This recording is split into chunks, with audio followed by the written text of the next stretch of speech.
విపరీతంగా కనపడుతుంది.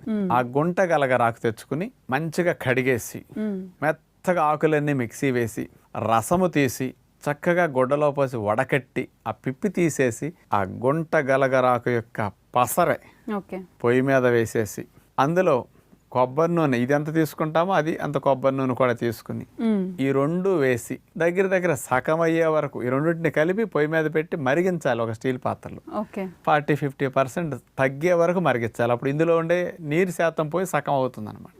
ఈ గుంట గలగరాకు యొక్క పసరులో ఉండే ఔషధ గుణాలన్నీ ఆయిల్గా పడతాయి. అందుకని పసరు ఆయిల్ కలిసేసరికి ఫిల్టర్ అయింది కాబట్టి స్వచ్ఛంగా ఆయిల్గా మారుతుంది ఆకుపచ్చగా. ఈ ఆయిల్ని బృంగరాజు తైలం అంటారు.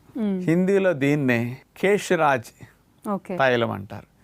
కేష్రాజ్ అంటే రోలర్ ఆఫ్ హెయిర్ అట, పేర్లోనే ఉంది కింగ్. అందుకని బృంగరాజు ఏదో మహారాజులకి